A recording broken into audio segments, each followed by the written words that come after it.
Ici, Jade Coaching, ton spécialiste de l'enseignement des statistiques. J'espère que tu vas bien, j'espère que tu as la santé et j'espère que tous tes proches vont bien. Alors, dans cette vidéo, je vais te parler du test du Ki2 d'ajustement et plus particulièrement, je vais faire un exemple très détaillé qui pourra te permettre de comprendre vraiment clairement la méthode pour réussir cet exercice à ton examen de statistiques.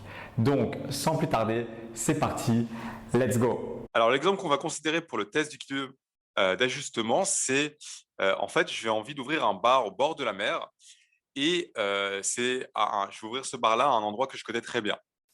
Donc, l'idéal quand on ouvre un bar ou un restaurant, mais dans ce cas précis un bar, c'est de connaître un peu la fréquentation qu'on aura chaque jour pour pouvoir anticiper le nombre de serveurs que je vais engager, les emplois du temps et aussi les produits que je dois commander chaque jour. Donc, ce que je vais faire, c'est que comme je connais bien l'endroit, je vais prédire, je vais faire des prédictions par rapport au pourcentage de personnes qui viendront chaque jour.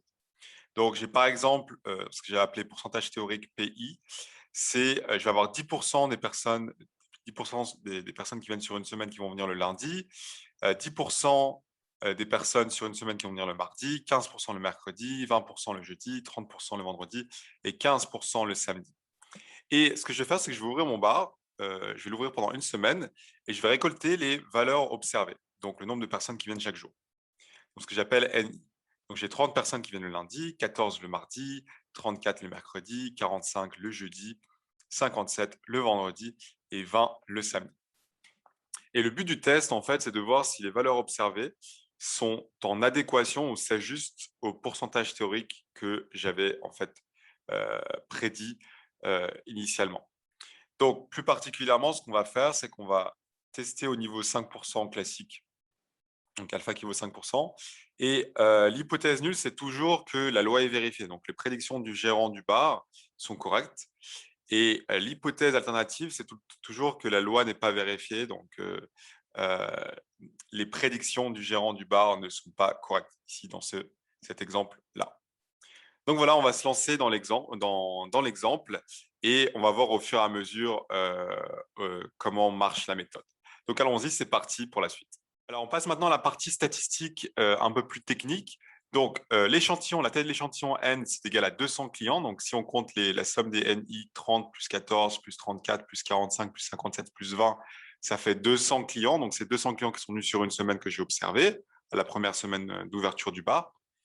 Le nombre de jours, donc c'était 6 jours, et dans le test d'ajustement du Ki2, on appelle ça des classes. Donc, et le nombre de classes, on appelle ça K, donc K est égal à 6 ici, puisque le dimanche n'est pas compté comme une classe parce qu'il ne se passe rien. Donc, on remet le tableau qu'on avait déjà. Donc, on avait déjà les pourcentages théoriques PI, on avait les valeurs observées NI.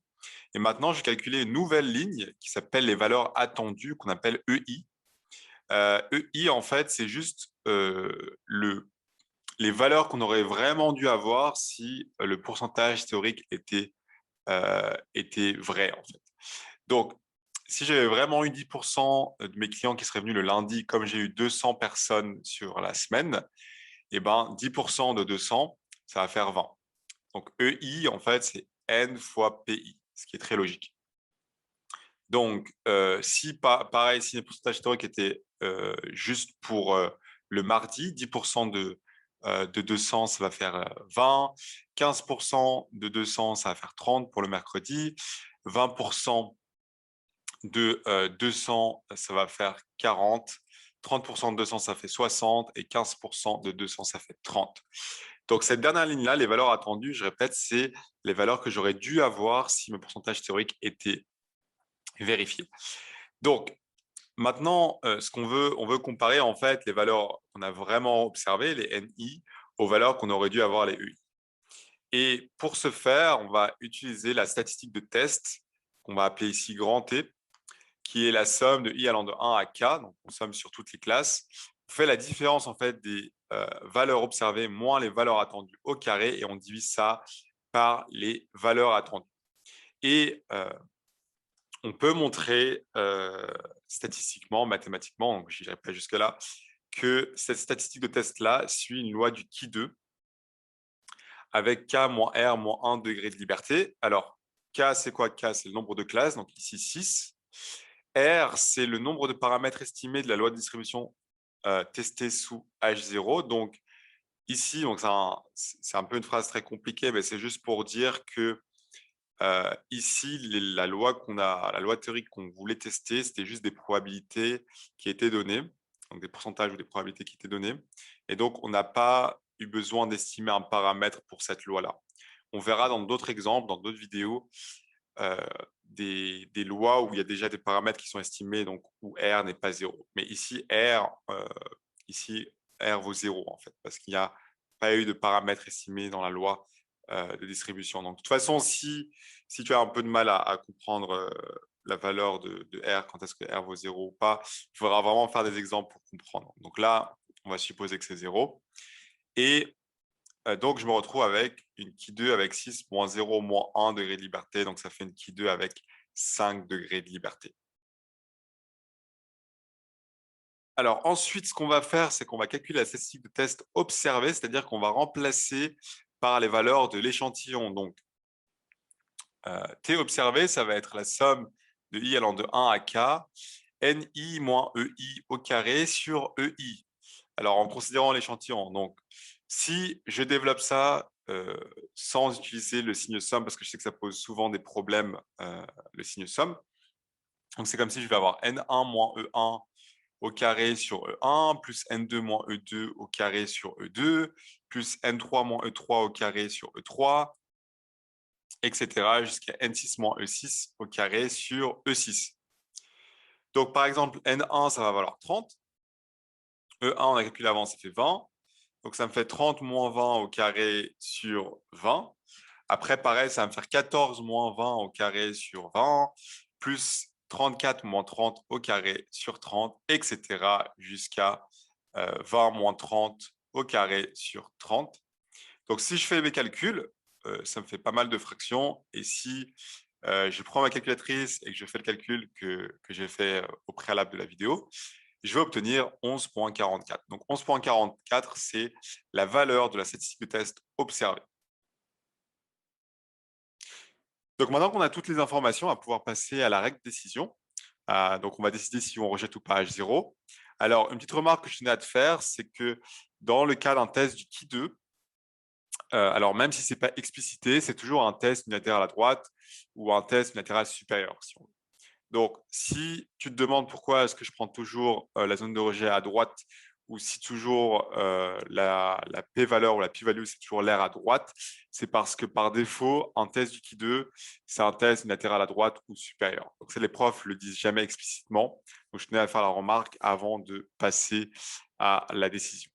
Donc, maintenant, pour la règle de décision, on va utiliser la valeur critique et la zone de rejet. Donc, la statistique observée juste avant, c'était 11,44 qu'on a calculé juste avant. Le quantile, alors cette fois-ci, comme c'est un test unilatéral à droite, donc le quantile, c'est le quantile 1 moins alpha, qu'on va regarder pour la zone de rejet. Et comme alpha, c'est 5%, ça va être le quantile 0,95 et c'est 11,07 si, pour une loi du Ki2 avec 5 degrés de liberté. Donc ça, il faut aller voir dans la table. Donc, visuellement, ce qu'on a, encore une fois, parce que c'est un test unilatéral à droite ou supérieur, on a que après 11,07, après le quantile, on a mis en rouge, c'est la zone de rejet. Donc, c'est la zone où, si la statistique de test observée se trouve, ben, on va rejeter. Donc, ici, comme par hasard, le 11,44 se trouve dans la zone de rejet, donc, puisque 11,44 est plus grand que 11,07. Et donc, on va rejeter H0 au seuil alpha. Donc, on va rejeter le fait que les prédictions du gérant du bar sont correctes. Alors maintenant, on passe à la règle de décision qui va utiliser la p-value ou la p-valeur. Donc, je rappelle tout d'abord que alpha, ici, comme c'est un test unilatéral à droite, c'est aussi la probabilité que la statistique de test soit plus grande que le quantile 1 moins alpha.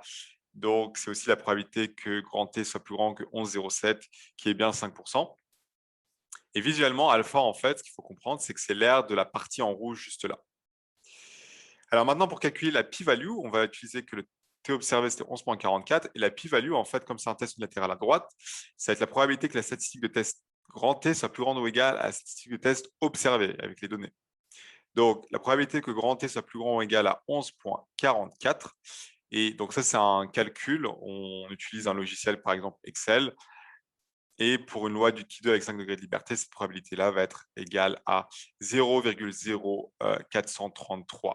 Donc concrètement, ça veut dire que l'aire de la partie en bleu, juste là, qui est après 11,44, c'est égal à 0,0433. Donc maintenant, comme la p-value, elle est plus petite que alpha, eh ben, on va rejeter H0, c'est alpha. Donc, encore une fois, on va rejeter les prédictions que le gérant a fait. En fait. Donc, c'est très logique que dans les deux cas, dans les deux règles de décision, on ait la même conclusion, la même décision, puisque ces deux règles-là, que ce soit la zone de rejet, la valeur critique ou la p-value, elles sont équivalentes. Alors maintenant, on va résumer ce qu'on a fait pour le test d'utilité d'ajustement, donc la méthode. Alors l'étape 1, on a juste récolté les valeurs observées NJ. Donc dans notre exemple, c'était regarder en fait le nombre de personnes qui venaient chaque jour sur une semaine durant la première semaine d'ouverture du bar. L'étape 2, c'était de calculer les valeurs attendues EJ. Donc c'était de voir en fait quelles sont les valeurs que j'aurais dû avoir si mes pourcentages théoriques étaient justes. Alors, petite remarque là, pour certains profs en parlent, je n'ai pas trouvé ça intéressant d'en parler ici, mais bon, j'en parle quand même à la fin, c'est que si les EJ doivent être plus grands ou égal à 5, et si ce n'est pas le cas, il faut regrouper les classes entre elles. Donc, on fera un autre exemple plus avancé dans notre vidéo pour expliquer comment ça marche. Mais gardez juste, enfin, il faut que tu gardes en tête juste que les EJ, s'ils ne sont pas plus grands ou égal à 5, il faudra regrouper les classes. Ensuite, l'étape 3, c'est de regarder au niveau de la statistique de test, donc, qui est NI moins EI au carré sur EI et on somme. Regardez quelle loi cette statistique de test-là va suivre. Donc, ça va être une qui 2, mais de combien de degrés de liberté K moins R moins 1. Donc, K, c'est le nombre de classes, R, c'est le nombre de paramètres estimés de la loi théorique, et faire ce calcul-là. L'étape 4, c'est calculer la statistique de test observée avec les données qu'on a récoltées. L'étape 5, c'est prendre la décision. Donc, on peut soit passer par la valeur critique et la zone de rejet. Donc, ce que j'appelle la valeur critique, c'est le quantile, et puis la zone de rejet, c'est ce qui est après le quantile. Soit on peut utiliser la règle de décision qui est la p-value ou la p-valeur pour les francophones et regarder si c'est plus grand ou plus petit que alpha. Donc, ceci achève cette vidéo sur le test du kit d'ajustement et sur l'exemple détaillé du bar au bord de la mer. Donc voilà, si tu as aimé cette vidéo, n'hésite pas à liker et à t'abonner. Et on se voit très bientôt pour une nouvelle vidéo.